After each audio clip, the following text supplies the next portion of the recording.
Welcome to my YouTube channel. दोस्तों, आज की इस वीडियो में हम जो दिसंबर 2024 में एग्ज़ाम हुए थे उसमें जो हमारा MPH 004 कोड था क्वांटम मैकेनिक्स 1, उसके क्वेश्चन पेपर के डिस्कस करने जा रहे हैं। तो जैसे कि आपको पता है कि मेरे चैनल पर आपको इग्नू MSc फिजिक्स से रिलेटेड सभी तरह की इन्फॉर्मेशन प्रिपरेशन के लिए इम्पोर्टेंट टॉपिक और जो प्रीवियस क्वेश्चन पेपर थे उसकी डिटेल्ड इन्फॉर्मेशन आपको मिल जाएगी। तो जाइए और चैनल से देख सकते हैं आप लोग। तो अभी हम देखते हैं कि जो हमारा क्लासिक क्वांटम मैकेनिक्स 1 का पेपर था दिसंबर 2024 वाला, उसका जो पेपर पैटर्न था वो क्या था या कौन कौन से उसमें क्वेश्चन आए थे। तो दोस्तों, इस डिटेल्ड एनालिसिस से आपको हेल्प मिल जाएगी ताकि आप जब भी अपने एग्ज़ाम की तैयारी करो तो आपको पता हो कि लास्ट टाइम कौन से क्वेश्चन आए थे, तो उससे रिलेटेड कौन सा टॉपिक आपको एग्ज़ाम के लिए प्रिपेयर करना होगा। तो दोस्तों, जैसे कि आपको पता है कि ये जो हमारा पेपर है ये हमारा 4 क्रेडिट का पेपर होता है और इसको करने के लिए हमें 2 घंटे का समय मिलता है और मैक्सिमम मार्क्स कितने होते हैं इसके 50। तो 50 मार्क्स का ये हमारा क्वेश्चन पेपर रहने वाला है जिसके लिए आपको 2 घंटे का समय मिलेगा। और जो मिनिमम दोस्तों पता है कि पासिंग परसेंटेज कितनी होती है, 14% होती है। 40% मार्क्स आपने लेने हैं, तो इसमें से आपको 20 मार्क्स चाहिए 50 में से। तो 20 मार्क्स मिनिमम स्कोर करना है आपको इसमें पास होने के लिए। तो देखते हैं, चलिए इसमें कौन कौन से क्वेश्चन क्या क्या रहेगा। तो सबसे पहले क्या नोट दिया गया है, आंसर एनी 5 क्वेश्चन। सो आपको 5 क्वेश्चन सॉल्व करने हैं। सभी क्वेश्चन के 10 मार्क्स रहेंगे, तो 50 मार्क्स का जो अपना क्वेश्चन पेपर रहने वाला है। और फिर उसने जो थर्ड पॉइंट इंपॉर्टेंट है, you may use A calculator. तो आप इस पेपर के लिए कैलकुलेटर अपना साथ में लेकर जा सकते हैं। जहाँ भी आपको लगे कि कोई आपकी डेरिवेशन है, कैलकुलेशन है, कोई भी लेंथी कैलकुलेशंस जो आप मैनुअली नहीं कर सकते, तो उसको आप कैलकुलेटर से कर सकते हो। तो कैलकुलेटर का आप यूज़ कीजिए।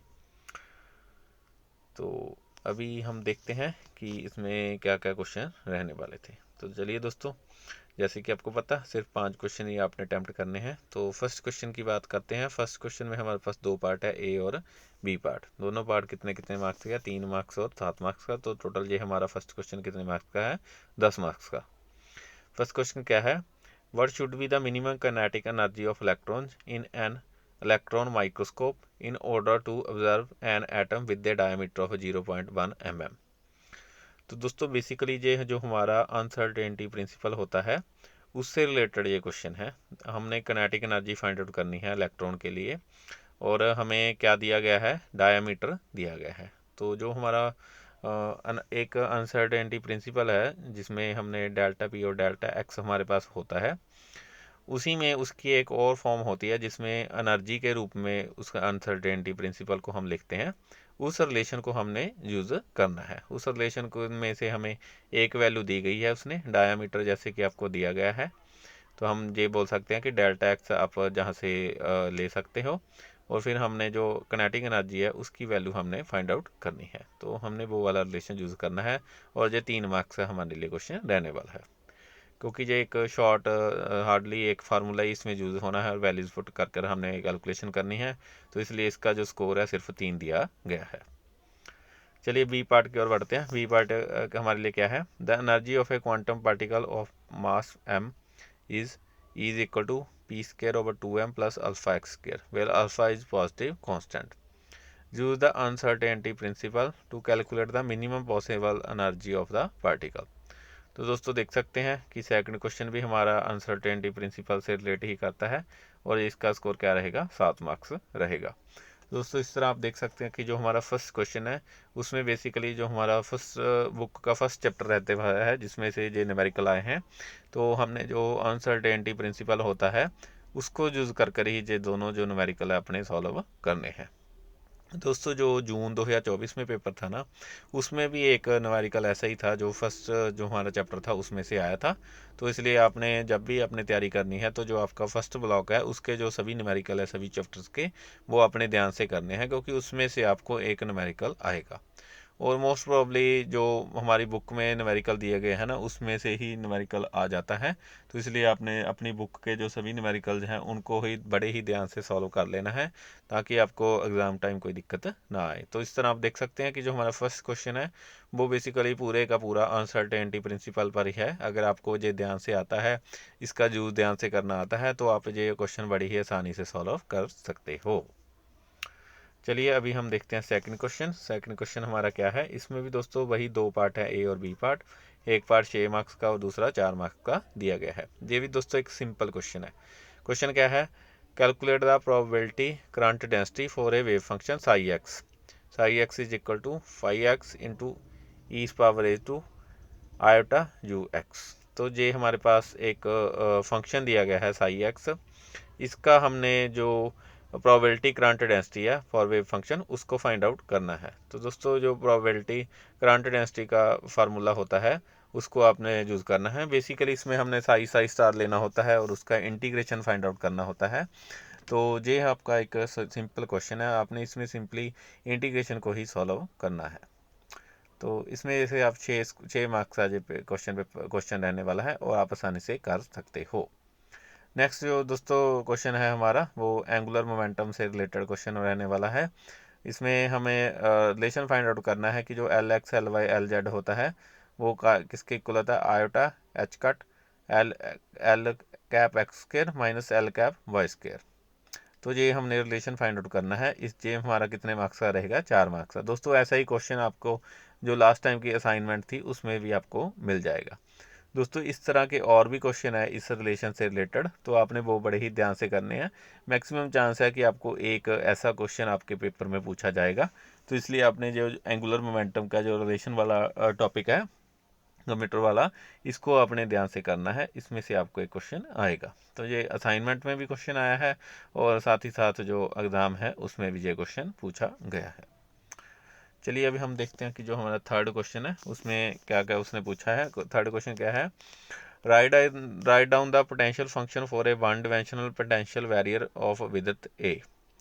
तो ये हमारा पोटेंशियल वेरियर वाला क्वेश्चन है। वन डिमेंशनल पोटेंशियल वेरियर के लिए हमने पोटेंशियल फंक्शन लिखना है जिसकी विड्थ चौड़ाई कितनी दी गई है, a. State the boundary conditions for the wave function and obtain the general solution to the time independent Schrodinger equation in are regions for a particle of mass m in this potential. तो potential barrier के लिए दोस्तों पहले तो हमने potential function लिखना है, फिर हमने इसके लिए जो टाइम इंडिपेंडेंट श्रोडिंगर इक्वेशन होती है उसका सोल्यूशन फाइंड आउट करना है सभी एरियाज के लिए। Defined the reflection and transmission coefficient when the energy of the particle is less than the height of a potential barrier. तो हमें एक कंडीशन दे दी उन्होंने।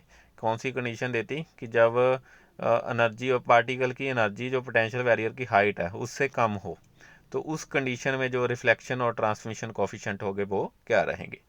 तो दोस्तों अगर किसी भाई ने मेरे वीडियो देखी होगी जिसमें मैंने इंपॉर्टेंट टॉपिक्स की बात की है कि इस पेपर की तैयारी के लिए आपको कौन से इंपॉर्टेंट टॉपिक्स करने हैं, तो मैंने उस वीडियो में भी डिटेल में बताया था कि आपकी जो इग्नू का सिलेबस है बुक है उसमें 3-4 तरह की प्रॉब्लम्स है, जैसे कि पोटेंशियल बैरियर वाली प्रॉब्लम, पोटेंशियल वेल वाली प्रॉब्लम, और इस तरह की 2-3 ऐसी जो प्रॉब्लम है जो जिसमें से आपको एक क्वेश्चन आपके एग्ज़ाम में आएगा।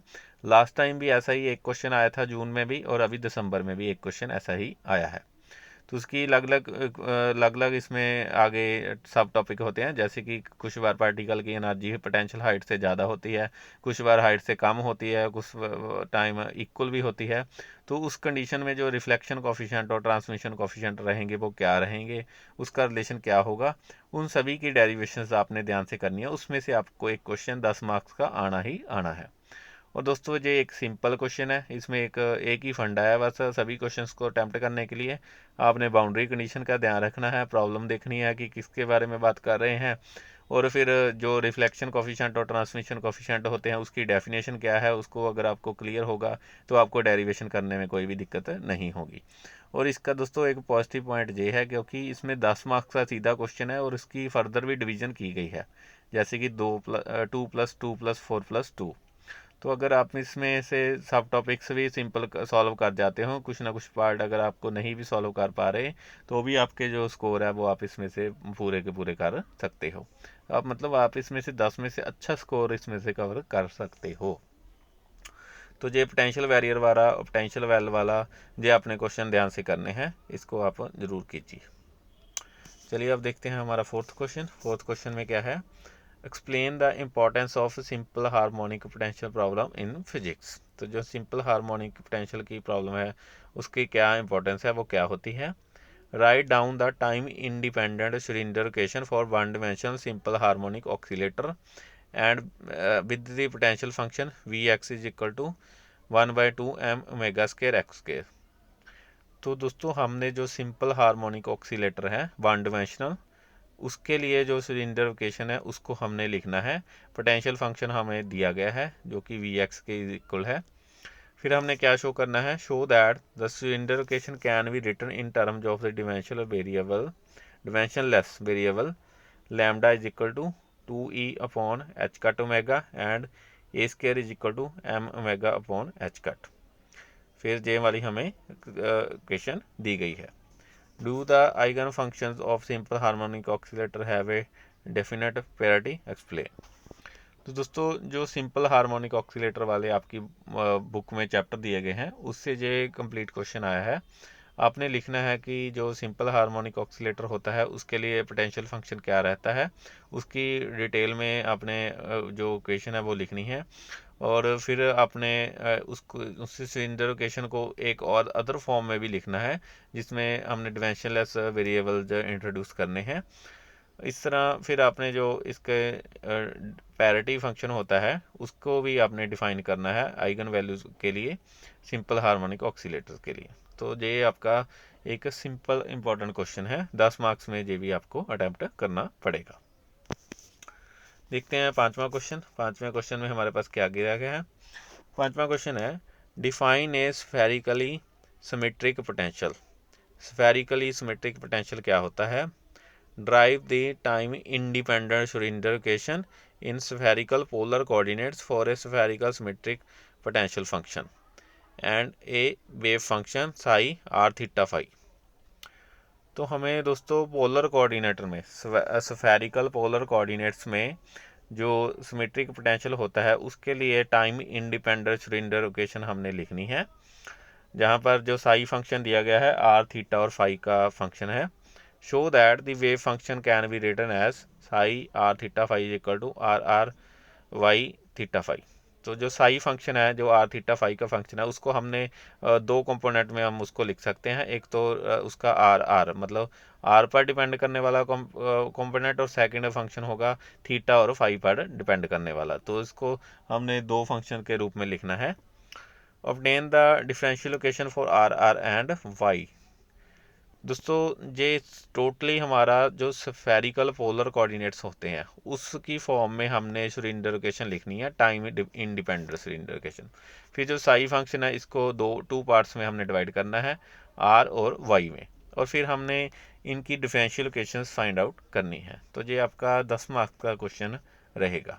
तो स्फेरिकल पोलर कोऑर्डिनेट्स के रूप में आपने जो श्रोडिंगर इक्वेशन है टाइम इंडिपेंडेंट उसको लिखना है। नेक्स्ट क्वेश्चन, हम सिक्स्थ क्वेश्चन की ओर बढ़ते हैं दोस्तों। सिक्स्थ क्वेश्चन में आपके पास दो पार्ट है, फर्स्ट और सेकंड पार्ट। इसमें 3 मार्क्स वाला और 7 मार्क्स वाला एक एक पार्ट दिया गया है। तो हमें दोस्तों उसने जो हमारे पास कैट फंक्शन होते हैं, कैट प्रोडक्ट्स, उससे रिलेटेड जो हमारा क्वेश्चन रहने वाला है। A two dimensional state space has the following basis vector. Basis vector हमें दे दिए है psi 1 ket, psi 2 ket, 1 0 0 1। Show that the state psi 1 psi 2 are orthonormal. तो दोस्तों ऑर्थोनॉर्मल जो कंडीशन होती है उनको हमने देखना है कि ये ऑर्थोनॉर्मल कंडीशन सेटिस्फाई करते हैं साई 1 साई 2 या नहीं। तो हमने बेसिकली शो करना है, तो ये ऑर्थोनॉर्मल की कंडीशन को आपने यूज़ कर प्रूव करना है। सेकंड है, if the action of an operator A cap in the space is defined by.